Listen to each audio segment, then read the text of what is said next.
Bab 641 Neraka. Tino! Angel segera berdiri lalu berlari ke tempat tidur. Wendy juga menatap ke arah Valentino sambil mengerutkan keningnya. Dia merasa sangat kesal.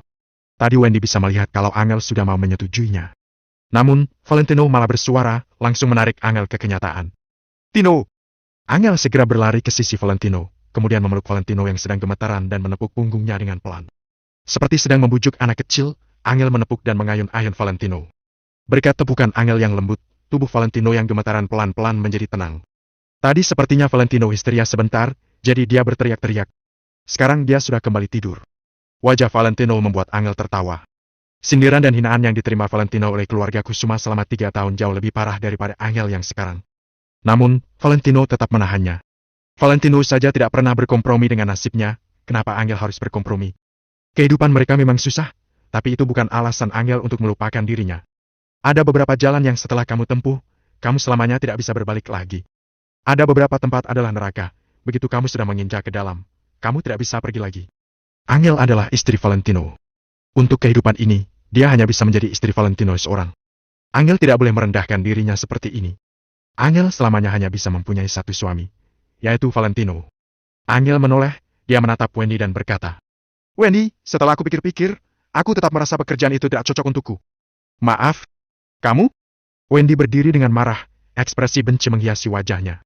Dengan wajah Angel, kemanapun dia pergi, dia pasti bisa duduk di puncak. Saat Angel menjadi anak buah Wendy, Wendy pasti bisa mendapatkan komisi yang besar. Bagi Wendy, Angel yang kini berada di hadapannya adalah setumpuk uangnya yang bersinar-sinar. Akan tetapi, Wendy hanya bisa melihat uang itu. Dia tidak bisa mengambilnya. Hal ini pun membuat Wendy murka. Angel, ku beritahu kamu, ya, kamu jangan sok suci di hadapanku. Aku sudah memberikanmu kesempatan, jadi nanti kamu jangan mencariku dan memohon padaku. Setelah itu, Wendy membalikkan badannya dan pergi. Dia membanting pintu dengan kuat. Angel menghela napas. Dia berjalan ke pintu untuk menguncinya, kemudian menarik kembali lemari tersebut untuk memblokir pintu. Lalu, dia baru kembali berbaring di tempat tidur. Hal baik tidak pernah datang secara beruntun, tapi kemalangan selalu datang berturut-turut. Masalah dengan Angel belum selesai diurus, tapi sekarang Angel sudah menyinggung Wendy. Kedepannya, kehidupan mereka pasti tidak akan damai. Nanti setelah Angel kehilangan pekerjaannya, mungkin mereka bahkan tidak akan punya tempat tinggal. Angel tidak tahu apa yang harus dilakukannya. Kalau kami benar-benar tidak bisa tinggal di sini lagi, aku hanya bisa pergi mencari kerabat ibuku. Angel menghela napas. Namun, itu juga merupakan jalan keluar yang tidak punya harapan besar. Walaupun Angel mengingat di mana kerabatnya tinggal, bertahun-tahun sudah berlalu, bisa jadi mereka sudah pindah rumah. Dengan hati yang berat, Angel pun tidur. Angel bermimpi. Dia bermimpi dirinya dikepung orang-orang lalu disalahkan, ditindas dan dimaki. Sedangkan dia hanya bisa berjongkok dengan pasrah dan membiarkan orang yang di sekelilingnya menunjuk-nunjuk dia. Mulut mereka melontarkan kata-kata yang buruk.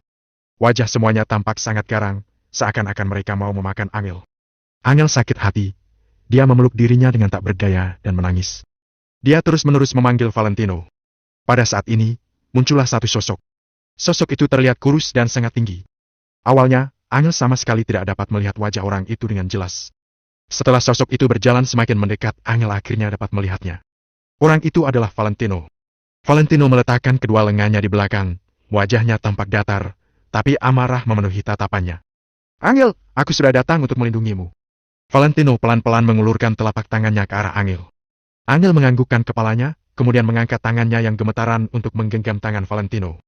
Namun pada saat ini, sosok Valentino mendadak menjadi buram. Wajah Angel langsung memucat. Dia segera berdiri lalu berlari ke arah Valentino. Akan tetapi, begitu dia meraih Valentino, yang ditangkapnya malah udara hampa. Angel sama sekali tidak menyentuh tangan Valentino. Di belakang Valentino tiba-tiba muncul sebuah lubang hitam yang sangat besar, seakan-akan itu adalah mulut seekor binatang buas yang sedang terbuka lebar dan hendak menelan Valentino. Jangan! Jangan! Wajah Angel menjadi pucat pasi. Dia berlari dengan sangat cepat ke arah Valentino dan terus-menerus berteriak. Jangan! Sambil berteriak, Angel langsung bangkit dan duduk. Keringat dingin sudah membasahi seluruh bajunya. Angel menarik napas beberapa kali, kemudian menoleh untuk melihat Valentino. Dia meraba pipi Valentino dengan lembut. Pada saat ini, alis Valentino juga sedang berkerut, seakan-akan dia terganggu oleh keributan yang tadi dibuat Angel. Sayang, aku percaya kamu akan sembuh. Selama kamu masih sakit, aku sebagai istrimu pasti akan baik-baik saja dan menunggumu sembuh. Aku akan melindungi diriku dan dirimu dengan baik. Meskipun kamu tidak bisa sembuh, aku bersedia untuk menunggu, terus menunggumu. Gumam Angel kepada dirinya sendiri sambil mengelus pipi Valentino. Setelah itu, Angel meletakkan telapak tangan Valentino di dada Angel dan menyandarkan kepalanya ke bahu Valentino untuk tidur. Namun, ketika menyentuh telapak tangan Valentino, Angel langsung mengerutkan alisnya. Telapak tangannya panas sekali. Angel segera mengulurkan tangannya lalu meletakkannya di kening Valentino. Jantung Angel juga berdetak dengan kencang. Panas sekali. Tanpa memerlukan termometer, Angel sudah tahu kalau Valentino sedang demam tinggi. Angel segera turun dari tempat tidur lalu memakai baju dengan panik. Selama beberapa bulan ini, kesehatan Valentino sangat buruk dan dia mudah jatuh sakit. Di rumah ada obat, tapi dengan suhu badan Valentino, Angel tidak berani sembarangan memberikannya obat. Angel melihat kegelapan di luar jendela, dia terlihat takut. Kemudian, dia menoleh lagi ke Valentino. Aku akan membawamu ke klinik. Jangan takut, Angel, jangan takut. Angel menggertakkan giginya dan menyemangati dirinya sendiri. Setelah dia memakai pakaiannya, dia segera mengenakan pakaian yang tebal untuk Valentino. Namun, setelah melihat Valentino yang sedang tidak sadarkan diri, Angel baru menyadari kalau dirinya dalam kesulitan. Kalau Valentino adalah anak kecil, Angel bisa menggendongnya lalu mengantarnya ke klinik. Akan tetapi, Valentino bukan anak kecil, melainkan pria dewasa yang sebesar lebih dari 50 kilogram. Bagaimana Angel bisa menggendong Valentino? Angel sendirian dan tidak mempunyai hubungan baik dengan tetangga, jadi dia tidak mungkin bisa mencari bantuan. Tino, apa kamu bisa bangun? Angel menjulurkan tangannya untuk menepuk tubuh Valentino. Wajah Valentino sangat merah, alisnya terus berkerut, matanya juga terpejam erat-erat. Angel tidak berani bimbang lagi, dia segera menarik Valentino untuk meletakkannya di atas punggung Angel. Akan tetapi, Angel yang mengandalkan kekuatannya sendiri baru berjalan sebanyak 2 langkah, lalu mereka berdua langsung terjatuh. Angel mengulurkan tangannya untuk melindungi kepala Valentino. Dia berbaring di atas lantai dan merasa sangat tidak berdaya. Bab 642 fisik wanita memang lemah. Tino, letakkan lenganmu di atas bahuku. Aku akan membantumu berjalan dengan memapahmu. Apa kamu mendengarkanku? Setelah Angel berbaring selama 3 detik, dia berdiri lagi lalu meletakkan lengan Valentino di bahunya. Angel mulai berjalan lagi selangkah demi selangkah. Fisik wanita memang lemah, tapi kata orang seorang ibu itu kuat. Sedangkan sekarang, sebagai istri Valentino dan satu-satunya batu penopang Valentino, Angel harus memaksa keluar semua kemampuannya. Angel menggertakkan erat giginya. Dengan tubuhnya yang kecil, dia memapah Valentino seakan-akan dirinya sedang memikul seluruh beban kehidupannya. Angel sepenuhnya menyeret Valentino, dia hanya bisa memaksa kedua kakinya untuk menopang tubuh Valentino. Setelah Angel tiba di tengah-tengah perumahan, dia menebalkan kulitnya lalu berseru. Kak Fabio, apakah aku boleh meminjam motor roda 3-mu? Klinik terdekat berjarak 2 kilometer dari sini. Di zona pengembangan yang terpencil ini, situasi mungkin akan lebih baik kalau sekarang adalah siang hari, tapi pada malam hari Angel sama sekali tidak bisa menemukan taksi. Sekarang Valentino sedang sakit parah, Angel tidak berani menunda waktu terlalu lama. Terdengar suara seseorang yang marah-marah dari dalam rumah.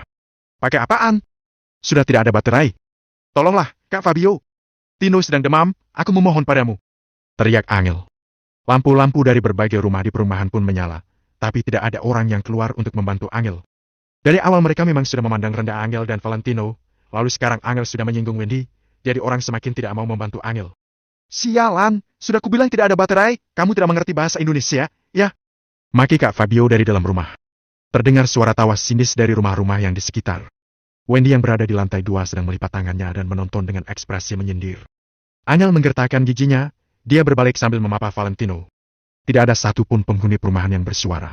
Di malam yang gelap, Angel menggunakan ponselnya sebagai senter di satu tangan, sedangkan satu tangannya lagi memeluk bahu Valentino. Dia berjalan selangkah demi selangkah. Selama aku masih bisa berjalan, aku akan mengantarmu ke klinik.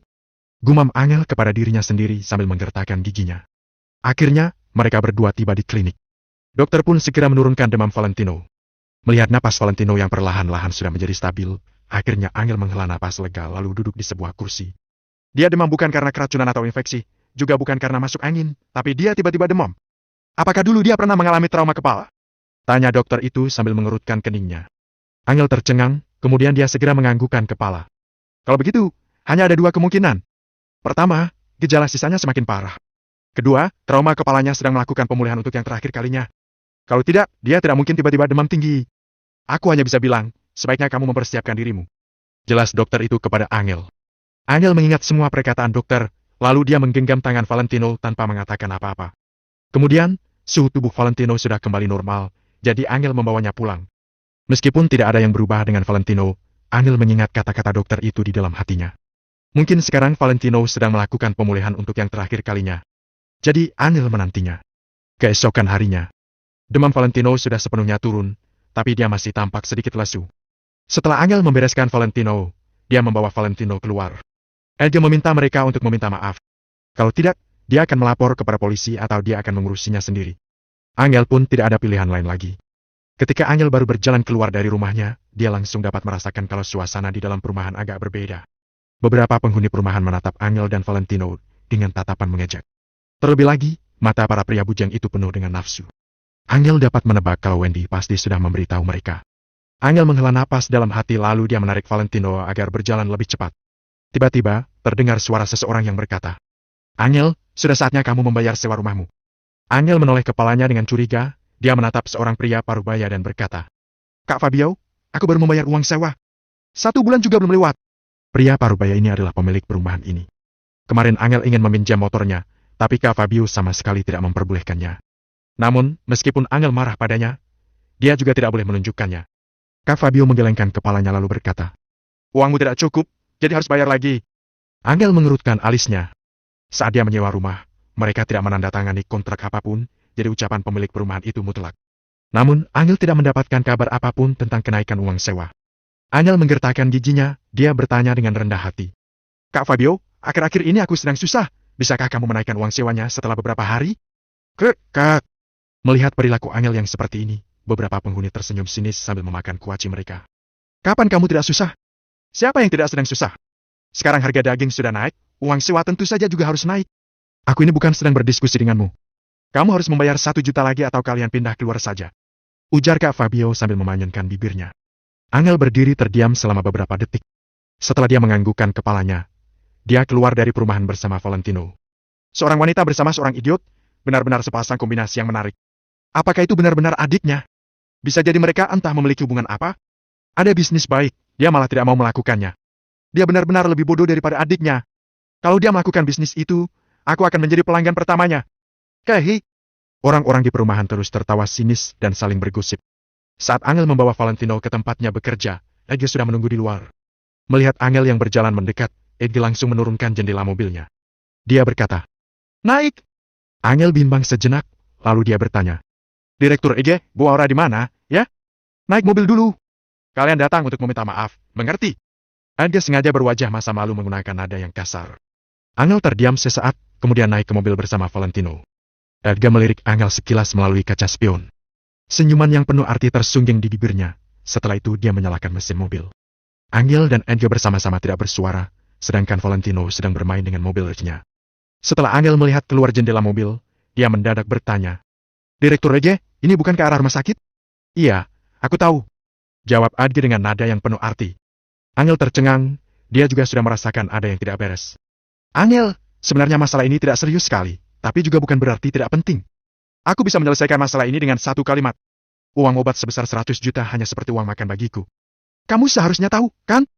Jadi, uang ini tidak penting bagiku." Edgar menyetir sambil memperhatikan ekspresi Angel dari kaca spion. Angel tercengang, kemudian dia menjawab dengan serius. "Direktur EG, saya tidak peduli apakah Anda memerlukan uang ini atau tidak, tapi kami tetap akan membayarnya. Aku tidak akan menghindar dari tanggung jawab yang memang harus kami tanggung. Aku juga berharap Direktur EG bisa memberikan kami 1 kesempatan lagi." Mengenai sebenarnya siapa yang bersalah akan masalah ini, Angel tidak mempunyai waktu untuk membahasnya dengan Edgar. Angel tidak mengenal siapa-siapa di kota Vero, jadi Edgar pasti bisa membunuhnya dan Valentino. Bab 643 meminta maaf. Selain itu, dengan situasi yang sekarang juga tidak memperbolehkan Angel untuk melakukannya.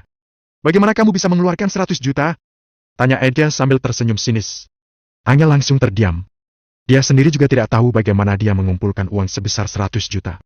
Melihat Angel yang diam, Edgar pun langsung berkata, "Aku akan terus terang padamu. Kalian temani aku ke sebuah acara makan. Setelah itu, kita langsung menyelesaikan masalah kita." Angel mengerutkan alisnya. Dia tahu kalau acara makan tersebut pasti bukan acara sederhana. "Aku punya 2 pilihan untukmu. Kamu ingin aku sekarang mengantar kalian ke acara makan atau kita saja yang pergi makan bersama? Katakan, kamu yang memilih," ujar Edgar. Angel diam untuk waktu yang lama.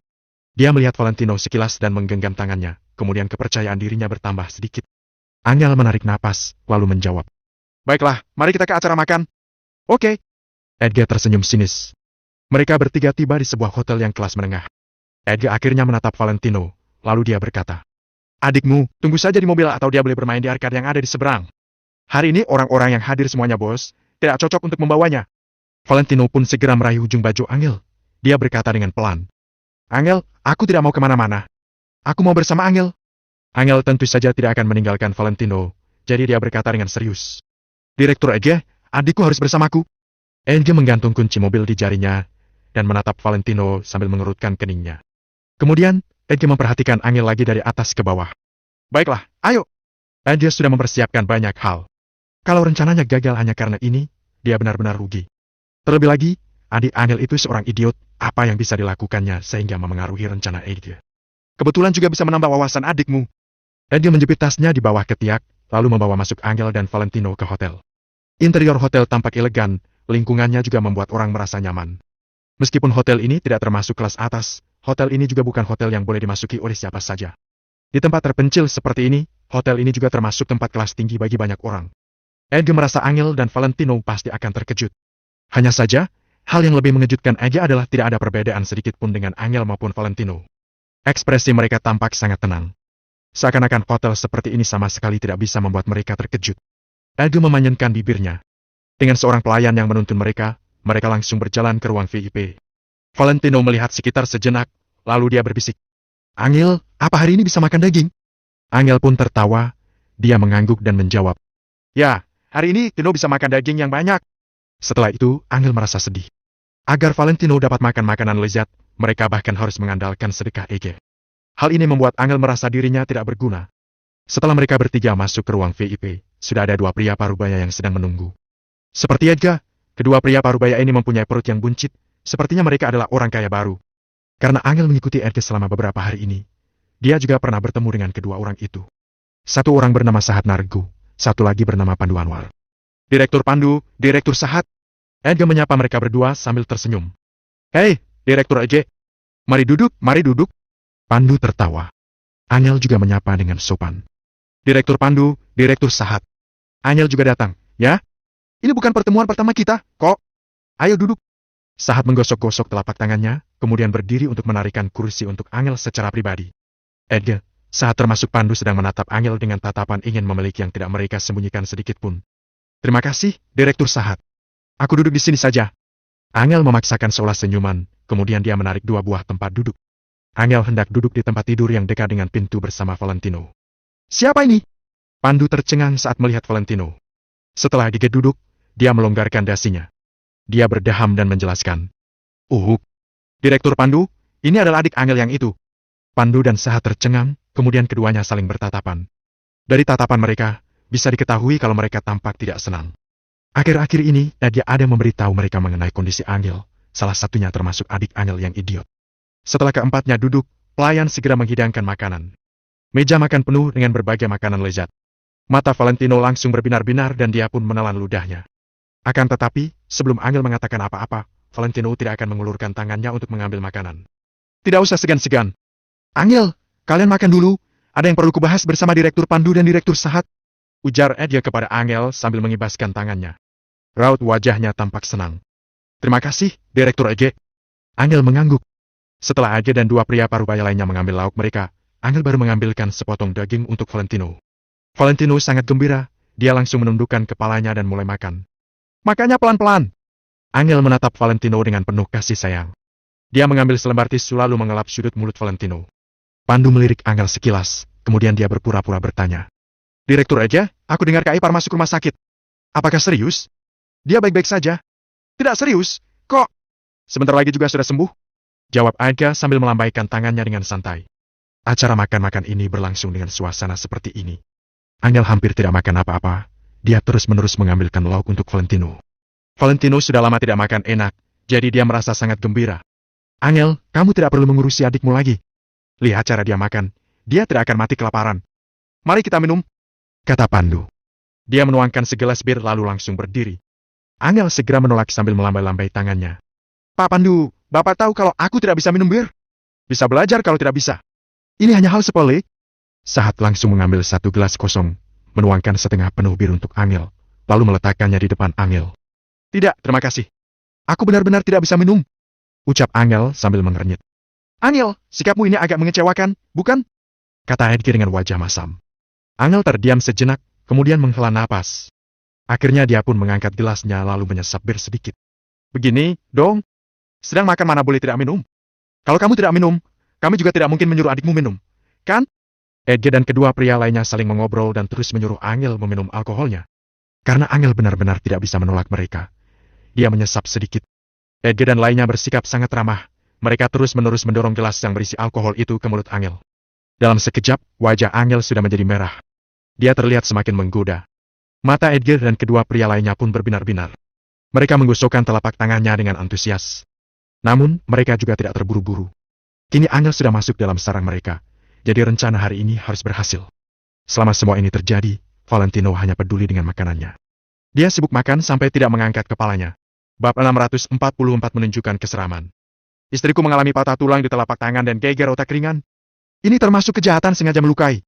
Angel, menurutmu kalau aku memenjarakan kalian, berapa lama adikmu dihukum?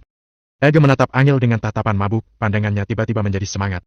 Mungkin akan dihukum 3 tahun. Ujar Pandu dengan berlebihan. 3 tahun. Kalau tidak sanggup membayar biaya rumah sakit, maka akan ditambah lagi. Ujar Sahat. Angel pun terkejut, dia sudah menduga kalau acara makan ini bukan sekedar makan bersama saja. Direktur Ege, tolong jangan begitu. Adikku tidak bisa mandiri, kalau dia dipenjarakan, dia akan. Ujar Angel dengan ekspresi memohon.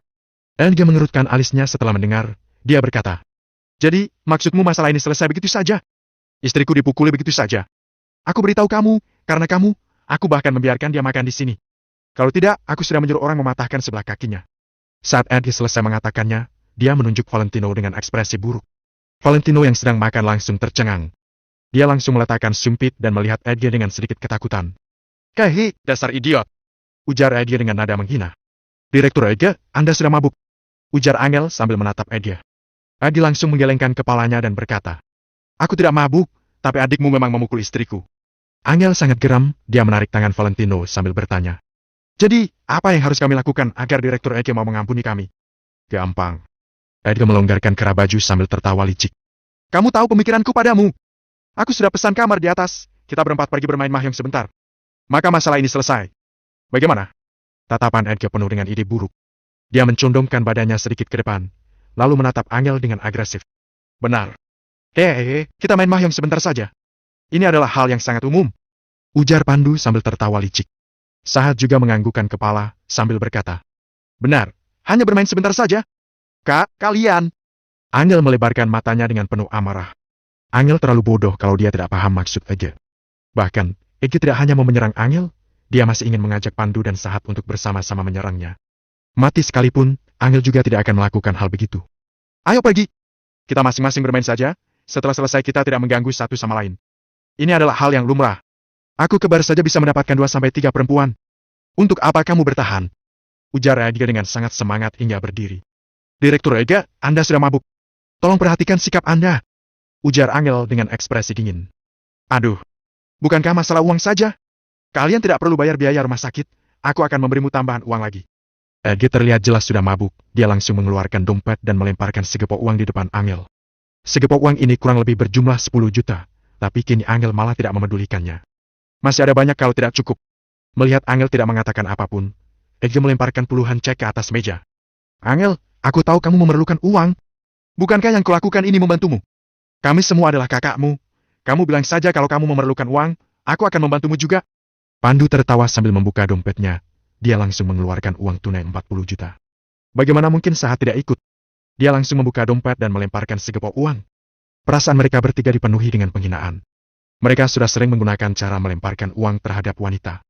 Jangankan Angel, bahkan mereka sering bertemu perempuan yang lebih cuek dari Angel. Alhasil, kamu bilang kamu bukan orang begitu, tapi pada akhirnya tetap datang sendiri karena uang. Edge dan lainnya sudah terlalu berpengalaman dalam hal seperti ini. Bagaimana? Angel, kamu pasti sudah mengerti maksud kami bertiga, kan? Edge tertawa terbahak-bahak. Dikarenakan mereka minum terlalu banyak, wajah mereka terlihat sangat merah, bahkan kepala botak itu juga berubah menjadi merah. Kini, di atas meja tersebar ratusan uang kertas, setidaknya ada 100 jutaan. Sementara itu, Edge dan lainnya melihat Angel dengan tatapan agresif. Angel menundukkan kepala tanpa mengatakan apapun, dia mengepalkan tangan erat hingga jari kukunya menusuk tangannya. Angel, uang sebanyak ini bisa membeli mobil balap kendali jarak jauh. Mata Valentino langsung bersinar saat melihat uang sebanyak ini. Edge dan lainnya sangat memandang rendah Valentino, tapi mereka juga tidak mempermasalahkan dengan seorang idiot. Valentino, itu bukan uang kita. Angel menarik tangan Valentino, lalu menolehkan kepalanya ke samping. Maaf, Direktur Edge dan Pak Bagong, aku akan menggunakan uangku sendiri membayar biaya rumah sakit. Ujar Angel dengan tegas sambil menatap Edge dan lainnya. Brak. Edge tiba-tiba menggebrak meja sambil menegur Angel. Dasar tidak tahu diri. Aku sudah memberikan uang sebanyak ini, wanita seperti apa yang tidak bisa kucari? Kamu kira dirimu wanita sebagus apa? Pintu ruang VIP terbuka, dua pengawal berbaju hitam menjulurkan kepala sambil bertanya. Direktur Sahat, apa yang terjadi? Tidak apa-apa. Jangan biarkan orang lain masuk. Ujar Sahat sambil melambaikan tangannya dengan ekspresi buruk. Kedua pengawal menganggukkan kepala dan menutup pintu ruang VIP. Pandu mendengus sambil tertawa berkata, pada dasarnya, wanita memang untuk dimainkan oleh pria. Jadi orang harus sadar diri. Angel hanya menundukkan kepalanya tanpa mengatakan apapun. Dia sudah sangat kesal sekali. Dasar! Aku tidak sabar lagi. Hari ini kamu harus melakukannya. Kamu kira aku membayar 30 juta menjadikanmu sebagai asisten, hanya untuk makan bersamaku? Aku bahkan ingin mendapat pekerjaan sebagus ini. Tegur Edgar dan hendak menarik tangan Angel. Angel langsung berdiri dan membawa Valentino mundur ke belakang. Edgar dengan penuh amarah memelototi Angel sambil menegur. Dasar tidak tahu malu. Kamu harus bekerja sesuai dengan berapa banyak uang yang kuberikan padamu. Beberapa hari lalu, aku memberikan 10 juta padamu. Apa yang kamu lakukan? Kalau tidak, kamu kembalikan padaku juga boleh. Angel sangat kesulitan. 10 juta itu dipakai oleh Valentino membeli mobil balap kendali jarak jauh. Bahkan beberapa hari ini juga dihabiskan lumayan banyak. Bagaimana mungkin dia bisa menyerahkannya? Kalau tidak bisa kembalikan, kamu harus patuh pada kami. Aku beri kamu uang, maka kamu berikan yang kami inginkan.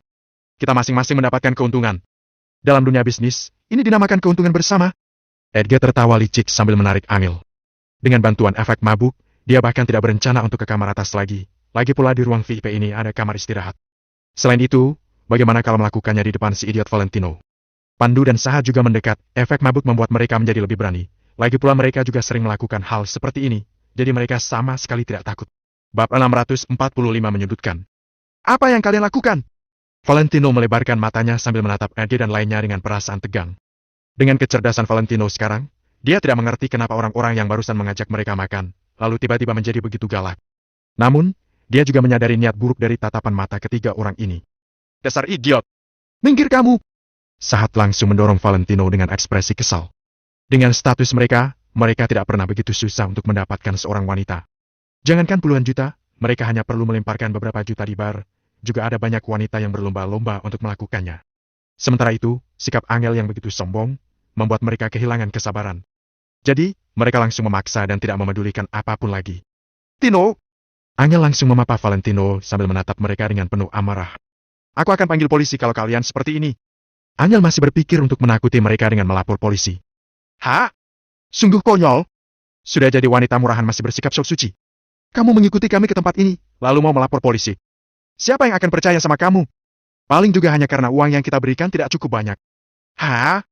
Ujar Pandu dengan ekspresi menghina. Baik. Kalau polisi datang, kebetulan aku mau beritahu tentang kejahatan adikmu yang sengaja melukai orang. Ujar Eddie yang sama sekali tidak takut. Sahat lagi-lagi mendorong Valentino sambil berkata. Jangan banyak omong kosong lagi. Cepat lakukan sekarang selagi masih penuh semangat. Ayo, kita tidak perlu ke atas lagi. Di samping ini ada kamar istirahat. Kini nafsu Sahat sudah meningkat drastis karena efek alkohol, dia langsung mengulurkan tangan dan hendak menarik Angel. Minggir kalian! Valentino langsung menghalangi di depan Angel. Dasar bajingan! Sahat mengangkat tangannya dan menghantam wajah Valentino. Pandu melonggarkan kerahnya.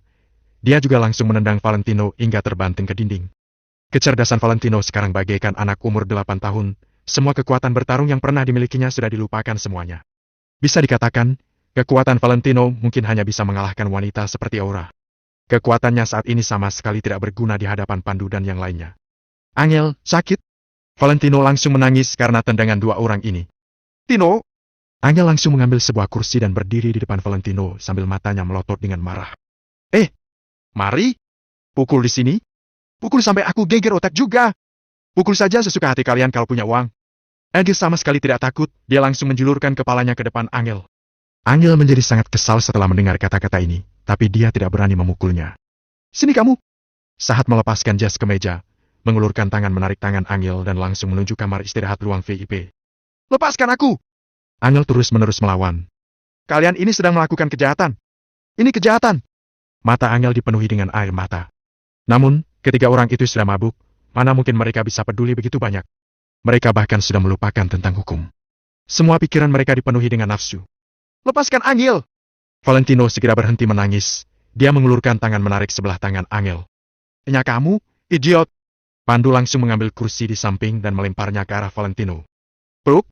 Kursi itu menghantam kepala Valentino dengan sangat kencang hingga tubuh Valentino miring. Namun, dia tidak jatuh sama sekali. Sudut kursi yang tajam membuat kening Valentino terluka hingga berdarah. Tino! Tino! Angel melebarkan matanya, bibirnya tidak berhenti bergetar. Badan Valentino terhuyung beberapa kali, tapi tidak jatuh. Dia tetap menarik lengan Angel dan tidak melepaskannya. Angel, sakit? Valentino meringis karena kesakitan sambil menangis. Ah! Kenapa kalian harus seperti ini? Kenapa kalian mau membuat kami menderita? Angel langsung menendang Sahat, lalu memeluk Valentino. Dasar! Singkirkan si idiot ini dulu. Hari ini, kita harus mendapatkan gadis ini. Setelah Edge berteriak, dia mengikuti Pandu menuju sisi Valentino. Pandu mengulurkan tangan untuk menarik Angel minggir. Edge langsung menendang Valentino, lalu menghajar Valentino habis-habisan. Lepaskan aku! Lepaskan aku! Teriak Angel. Namun, dia mana bisa melawan Pandu yang sangat kuat. Karyawan di dalam hotel juga mendengar teriakan dari kamar ini. Mereka langsung memberitahu manajer untuk memeriksa. Namun, manajer itu langsung dihalangi oleh pengawal yang di bawah Sahat. Pengawal itu mengatakan, "Bos, kami sedang memainkan permainan yang menarik. Kalian pasti paham. Pergilah." Benarkah? Hati-hati, jangan sampai terjadi hal-hal buruk. Kalau tidak, hotel kami juga harus bertanggung jawab. Jawab si manajer sambil mengerutkan alisnya. Hal buruk apa yang bisa terjadi? Di dalam sini ada direktur sah dari grup Nargo dan Kak Eja. Jawab pengawal dengan datar. Manajer langsung terkejut saat mendengar kedua nama ini. Dia ragu sesaat, lalu pergi lagi. Kedua orang ini adalah preman lokal, relasi mereka sangat luas, jadi si manajer juga tidak berani menyinggung mereka. Bu! Valentino ditendang Edge hingga terjatuh di lantai, sementara itu Edge masih tidak mau berhenti. Seakan-akan Edge sangat marah, dia tidak berhenti menendang dada, perut dan kepala Valentino dengan sepatu kulitnya. Valentino tidak kuat untuk melawannya, yang bisa dilakukannya hanyalah memeluk kepalanya untuk menghindar. Angel menangis hingga kehabisan suara. Dia mengulurkan tangan ke arah Valentino, tapi sama sekali tidak dapat mendekat. Jangan pukul lagi, jangan pukul lagi. Aku akan melakukannya. Jangan pukul lagi. Ujar Angel dengan sangat pasrah. Hihi, kalau kamu bilang dari awal, bukankah tidak akan terjadi hal ini? Ujar Pandu sambil tertawa. Dia juga tertawa sinis. Dia memberikan tendangan yang kuat menggunakan ujung sepatu kulit yang keras. Bam! Tendangan ini membuat badan Valentino menjadi tegang. Setelah itu langsung tidak bersuara sama sekali. Kini Valentino hanya merasakan kesakitan luar biasa dari bagian kepalanya, entah karena dipukul Angge atau alasan lainnya. Dalam benaknya seperti sedang memainkan konser, terdengar suara berdengung tanpa henti. Dia bahkan masih mendengar suara teriakan tragis dari Angel. Angel, Angel! Ujar Valentino dengan pelan. Cih! Dasar idiot! Angel meludahi badan Valentino, setelah itu dia berjalan ke arah Angel. Plak! Angel langsung memberikan sebuah tamparan yang kencang di wajah Angel. Dasar wanita jalang, sungguh tidak tahu malu. Aku melakukan hal ini denganmu karena aku menghargaimu. Di sini, semua orang yang bertemu denganku harus memanggilku Kak Adia. Apa kamu tidak tahu? Bentak Adia sembari memelototi Angel. Meskipun Angel ditampar dengan kencang, Angel tetap tidak memedulikannya. Dia terus-menerus memanggil nama Valentino. Bawa ke kamar istirahat. Dasar sialan! Angel menegur sekali lagi, lalu langsung melangkah ke depan. Namun, Pandu malah tiba-tiba melebarkan matanya dan tidak bergerak sama sekali.